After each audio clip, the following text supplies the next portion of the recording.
बिस्मिल्लाहिर्रहमानिर्रहीम। नाज़रीन अस्सलाम वालेकुम। नाज़रीन, आज के इस प्रोग्राम में हमारे साथ तशरीफ़ रखते हैं सीनियर सहाफ़ी ईसा नकवी साहब, जिनकी खित्ते के सिक्योरिटी के मामला पर बड़ी गहरी नज़र होती है। चीन और भारत के दरमियान जो सरहदी तनाज़ा है वो काफ़ी ज़्यादा शिद्दत अख्तियार कर चुका है। मौजूदा हालात में चीन अपने मौक़िफ़ पर डट चुका है, जबकि भारतीय हुकूमत भी इस सारे मामले पर रूस की मदद की मुंतज़र है। ईसा नकवी साहब से इस सारे इशू पर हम बात करेंगे, लेकिन ईसा नकवी साहब की इजाज़त से थोड़ा सा और एडिशन करना चाहूँगा। अगर आप इजाज़त दें, मैं जिसारत करूँगा। आपने एक डॉक्यूमेंट्री तैयार की है नवाज शरीफ की, साबिक़ वज़ीर आज़म नवाज शरीफ की फ़ॉरेन पॉलिसी के हवाले से, खारजा पॉलिसी के हवाले से। उसमें आपने बहुत ज़्यादा इंकिशाफ़ात किए हैं।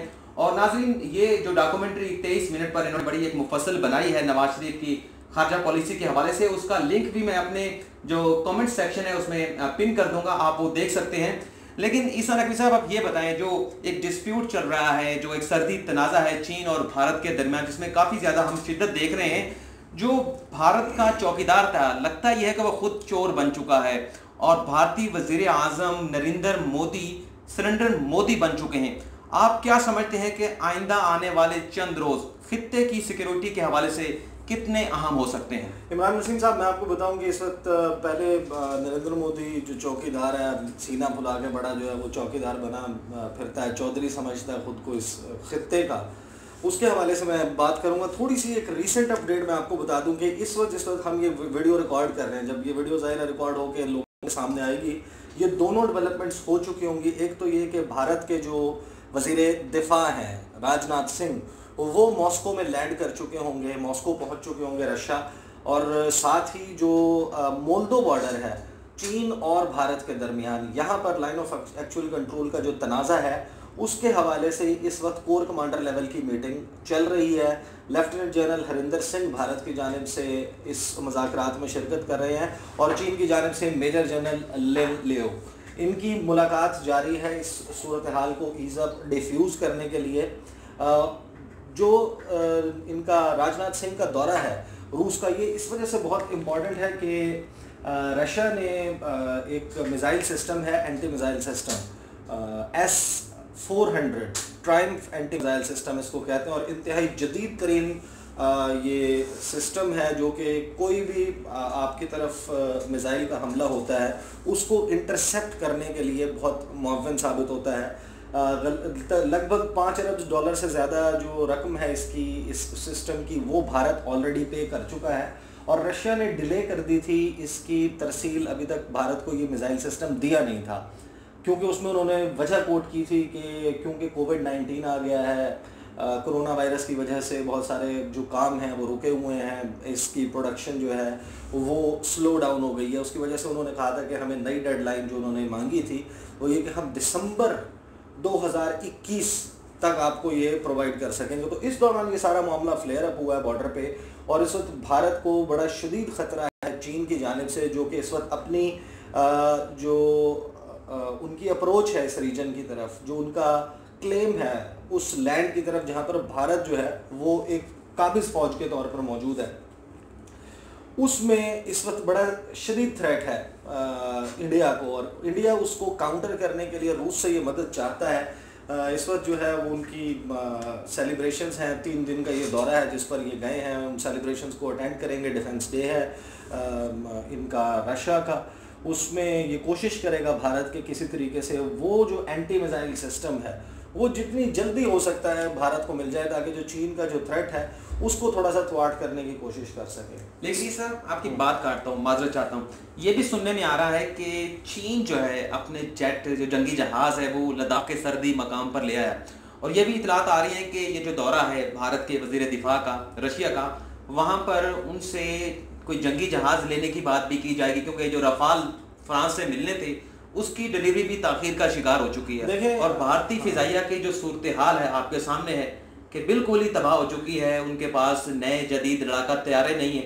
हाँ, वो अभिनंदन का भी एक जहाज़ है, 27 फरवरी को पाकिस्तान आने की जो है वो उन्होंने अटेम्प्ट की थी भारतीय तैयारों ने। तो उनके साथ क्या हुआ था, तो उसके बाद से भारत की जो फ़िज़ाइया है उसकी कैपेबिलिटी के ऊपर बहुत ज़्यादा क्वेश्चंस हो रहे थे।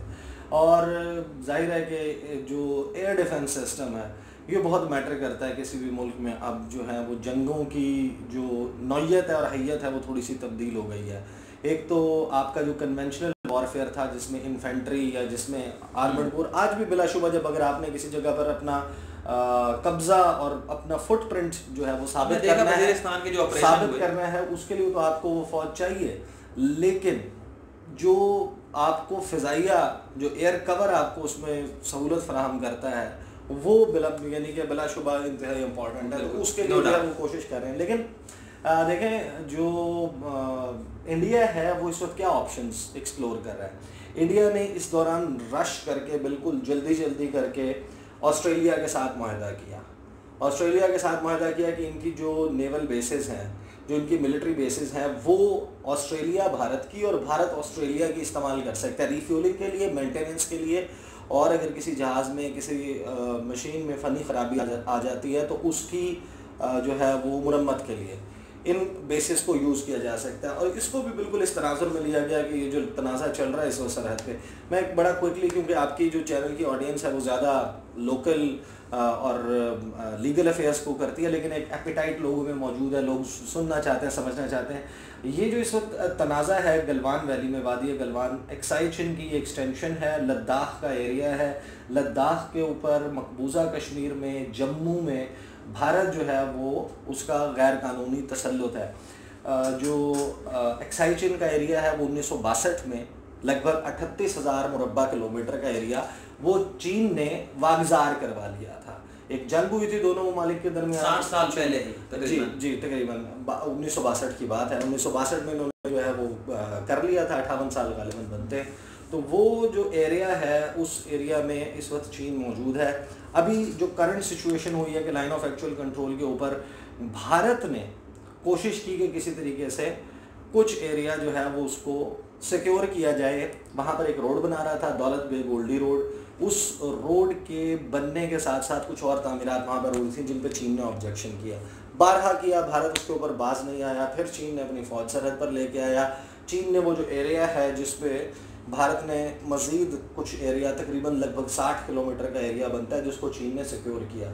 उसके बाद ये एक स्कर्मिश हुई मंडे की रात जो है, जो गुज़श्ता पीर गुज़रा है, इससे पिछला पीर, उसमें जो है वो एक बाकायदा खूनी जिसे कहते हैं कि मार्का हुआ गलवान की वादी में, और वहाँ पर फिर भारतीय जो है वो मारे गए। किसान की लड़ाई कह सकते हैं वो। हाँ, इसकी अगर आप डिटेल देखें ना, वो मैं अपनी वीडियोस में बड़ी तफसील से बता चुका हूँ। बहुत सारे लोग क्योंकि जानते होंगे तो सारी में तफसील में डिटेल में नहीं जाता, लेकिन मैं आपको क्विकली बता देता हूँ कि इस एरिया में जब लड़ाई हुई थी, लड़ाई के बाद 6 जून को जो है ये मुज़ाकरात पहले हुए थे कोर कमांडर लेवल के, और उसमें भारत और इंडिया के जो चीन है उसके दरमियान ये तय हुआ था कि डिसएंगेज करेंगे। जिस मुकाम पर अब चीन मौजूद है वहाँ से, और जिस मुकाम पर भारत मौजूद है वहाँ से 1-1 किलोमीटर पीछे हटेंगी फ़ौजें।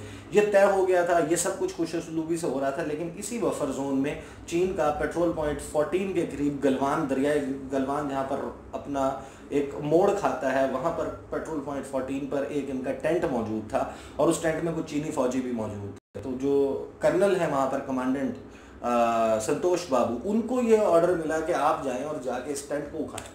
ये भारतीय फ़ौजी जो हैं ये गए, खामोशी से, चुपके से गए, वहाँ पर पहुँचे। वहाँ पर पहुँच के इन्होंने, चीनी जो है वहाँ पर मौजूद थे, बेखबर थे कि ऐसा कुछ होने लगा। इन्होंने उनके ऊपर हमला किया, मारपीट हुई, वो टेंट इन्होंने जला दिया। ये जो चीनी जिनको मार पड़ी थी ये गए और इन्होंने अपने यूनिट में अपने उधर रिपोर्ट किया कि हमारे साथ वहाँ पर ये वाक़या पेश आ गया। उसके बाद चाइना ने एक असॉल्ट टीम भेजी, और वो इतनी खौफनाक असॉल्ट टीम थी कि जिसने भारतीय, ज़ाहिर है बिल्कुल इनिशियल फाइट में संतोष बाबू और 2-3 और लोग जो हैं वो मारे गए, और साथ ही फिर लगभग 8 घंटे ये मार्का चला है गलवान की वादी में।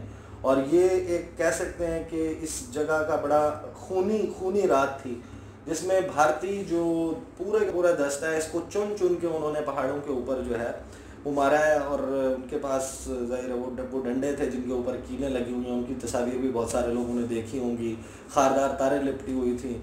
और ये बड़ा जो है वो मार्शल आर्ट्स के, जूडो कराटे के और उसके माहिर ये जो हैं वो लड़ाके थे। यहाँ पर थोड़ा सा अगर, क्योंकि इस वाक़े के बाद हमने, लेकिन एक चीज़ बहुत इंपॉर्टेंट है जो लोगों को समझने की ज़रूरत है कि भारत अपने आप को असर्ट करता है कि वो शायद इस खित्ते की सबसे बड़ी कुव्वत है, वो बहुत बड़ा चौधरी, बहुत बड़ी ताकत है। इनकी फ़ौज की हालत देखें कि एक इंतहाई अहम सेक्टर जहां पर चीन और भारत के दरमियान इतना अहम मार्का हो रहा है, उस मकाम पर इनके जो फौजी थे, ये संतोष बाबू की क़यादत में जो कि मारा गया, इसके साथ जो 20 और लोग मारे गए जिनको ऑफिशियली एक्सेप्ट किया स्टार्ट में, फिर बाद में ये फिक्र बढ़ा, वो कौन, यानी कि उनकी ट्रेनिंग कैसी थी कि ये लोग, इन्होंने बाकायदा, ये आई विटनेस अकाउंट है उन फौजियों का जो कि बच गए और लेके अस्पताल में ज़ेर इलाज है, उनकी जो डीब्रीफिंग हुई, उन्होंने जिन फौजियों के सामने ये सारे मामलात रखे, उन्होंने फिर बाहर आके ये सारी तफसील, और अब ये तफसील भारतीय मीडिया में मौजूद है। स्टार्ट में मैंने अपने चैनल पे दी थी, बहुत सारे लोगों ने सवाल किया ये आप कहाँ से कह रहे हैं। नहीं, ये तो अब इंडिया में भी मुतालबा शुरू हो ये गया तो ना? अब सामने आ गई ना ये तफसील। उन लोगों ने कहा कि चीनी असॉल्ट टीम का खौफ इस कदर शदीद था कि भारतीय फौजियों ने दरियाए गलवान में छलांगे लगाई हैं, अब खुदकुशी के लिए लगाई हैं या जान बचाने के लिए लगाई हैं, लेकिन उन्होंने छलांगे लगाई हैं, जख्मी हुए हैं, और इस चीनी असॉल्ट टीम की वहां पर मौजूदगी में किसी मजीद भारतीय ने जुर्रत नहीं की कि वहां पर आके अपने जख्मियों को उठा ले। सर्दी में पूरी रात ठिठुरते रहे हैं भारतीय फौजी, और बहुत सारों की जो हलाकत है उनको फेटल इंजरीज नहीं थी, उनके जो जख्म हैं, उनके जो बॉडीज़ को देखा गया है, जिन डॉक्टर्स ने देखा है, वो ये कहते हैं कि ये फेटल इंजरीज नहीं थी, इनसे मौत वाक़ई नहीं होती। मौत का जो सबब है वो खून ज़्यादा बह जाना और उस सर्द मौसम में कोई तिब्बी इमदाद ना मिलना है। अच्छा, आपने ये भी नोट किया, आप अपनी वीडियोस में बताते भी रहे कि टोटल इंफॉर्मेशन के हवाले से ब्लैकआउट था इंडिया में, और अब भारत के अंदर भी ब्लैकआउट नहीं था, आवाजें उठना शुरू हो चुकी हैं कि ये किसने डायरेक्शन दी थी, किसके अहकामात पर जो भारतीय फौजी थे वो चीन के जो जहां पर उन्होंने कब्जा कर रखा था उस इलाके में दाखिल हुए। तो अब इस बात का जवाब मांगा जा रहा है, बल्कि जो चीफ ऑफ डिफेंस स्टाफ है बिपिन रावत साहब है, मेरे ख्याल से उनसे इस्तीफे का मुतालबा भी किया जा रहा है कि पहले तो ये बताएं कि किस तरह से वहां पर जो है वो ये डायरेक्शन किसकी थी, और रावत साहब का इस्तीफा भी मांगा जा रहा है, और साथ साथ और भी बहुत सारे मुतालबात सामने आ रहे हैं। तो लगता यह है कि भारत के अंदर भी जो अवाम है वो फट पड़े हैं मोदी सरकार की इन पॉलिसियों की वजह से कि रीजन में किसी ममालिक के साथ भी उनके ताल्लुकात जो है वो दोस्ताना नहीं रहे। अच्छा देखें, मैं आपको बताऊं इमरान वसीम, ये जो आपने स्टार्ट में जिस वक्त आप इंट्रो दे रहे थे ना, माशाल्लाह बड़ा अच्छा इंट्रो देते हैं, जब आप इंट्रो दे रहे थे ना तो आपने उसमें कहा सरेंडर मोदी का लफ्ज़ यूज़ किया। ये मैं लोगों को बता दूं कि ये कोई पाकिस्तानी यूट्यूबर्स की या ये कोई पाकिस्तान के सोशल मीडिया पे बैठे हुए लोगों की या ये पाकिस्तानी किसी तज्जियाकार के घड़ी हुई कोई टर्मिनोलॉजी नहीं है।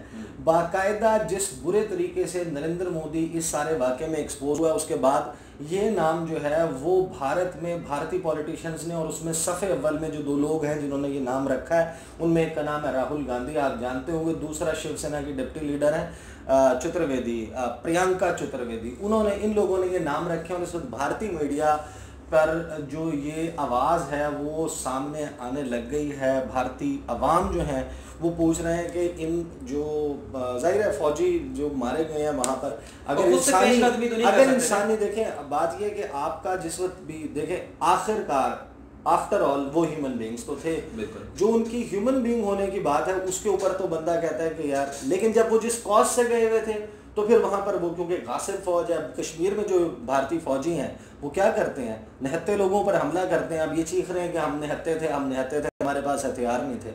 जब आप निहत्ते लोगों के ऊपर कश्मीर में 9 लाख फौज ले जाकर 80 लाख लोगों के लिए 9 लाख फौज, यानी कि हर 9 बंदों के ऊपर एक फौजी आपने रखा हुआ उस एरिया में जो कि दुनिया का हैवीली सबसे ज़्यादा मिलिटराइज्ड जोन है, वहाँ पर आप निहत्ते कश्मीरियों के ऊपर गोलियां बरसाते हैं, आप उनके ऊपर पैलेट गन्स बरसाते हैं, पूरी ज़िंदगी के लिए उनको अंधा कर देते हैं। अब आपको पता चला कि जब किसी निहत्ते को मारा जाता है और उसके पास अपनी डिफेंस में कुछ नहीं होता, फिर चाहे वो फौजी हो चाहे उसकी मिलिट्री ट्रेनिंग हो, तो फिर उसको पानियों में कूद के खुदकुशियाँ करनी पड़ती हैं। लगता है यहाँ पर भी ना वो भारत ने समझा था कि चाइनीज़ जो फौजी हैं वो शायद कश्मीरी साबित होंगे, लेकिन बात जो है वो उल्टी गले पड़ गई।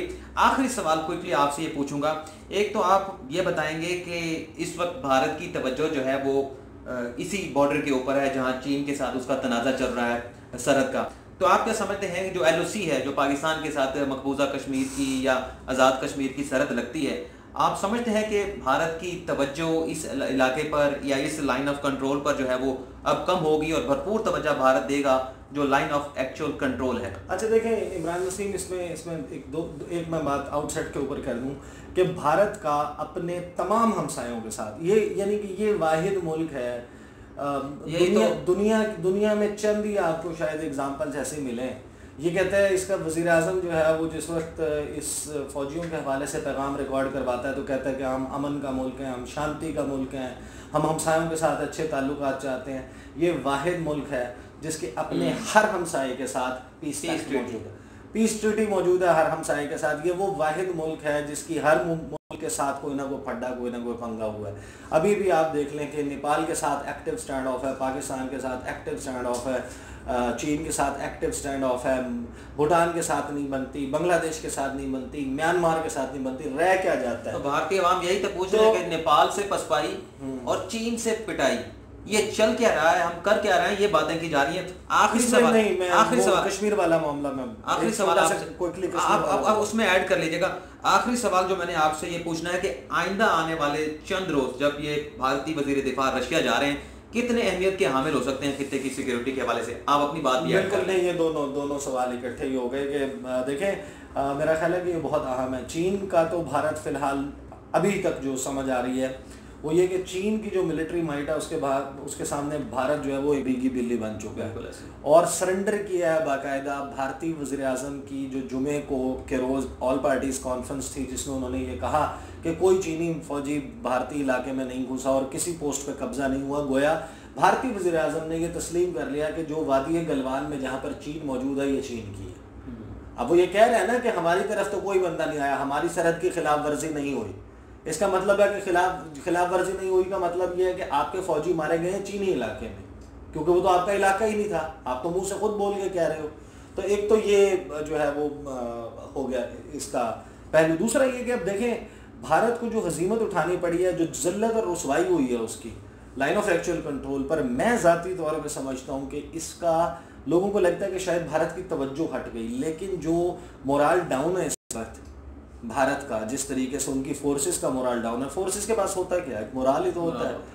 अगर वो आपका मोराल गिर गया, टूट गया और आपको समझ नहीं आ रही कि हैंडल कैसे करना है सिचुएशन को, मुझे ज़ाती तौर पे लगता है कि भारत उस मोराल को दोबारा बिल्डअप करने के लिए, लोगों को कोई फतह जो है उसके ऊपर खुशी मनाने के लिए वो लाइन ऑफ कंट्रोल पर पाकिस्तान के साथ कुछ ऐसा कर सकते हैं। और अगले आने वाले कुछ दिन जो हैं वो बहुत अहम हैं। 2 से 3 किस्म की चीज़ें हैं जिनको आप प्रिएम्प्ट कर सकते हैं कि शायद ये हो जाए। एक ये कि वो कश्मीर में कोई फॉल्स फ्लैग ऑपरेशन का ड्रामा रचाएंगे, वहाँ पर कोई चीज़ होगी जिसका इल्ज़ाम पाकिस्तान पर धर के उसके ऊपर कुछ बात करने की कोशिश करेंगे। दूसरे जो मुमकिन तौर पर हो सकता है कि वो लाइन ऑफ एक्चुअल कंट्रोल पर ही महाज को इतना गर्म कर दें कि जहाँ पर झड़पें हों, फौजी मारे जाएं एक दूसरे के जो हैं, और वहाँ पर वो अपने मीडिया को सर्व करने के लिए कहें कि हमने इतने पाकिस्तानी मार दिए। तो कुछ ना कुछ वो चाहेंगे कि कोई ऐसी खबर आए कि जिससे उनकी आवाम को, उनकी फ़ौज को हल्का सा साय ऑफ रिलीफ मिले। कितना मुश्किल होगा रशिया के लिए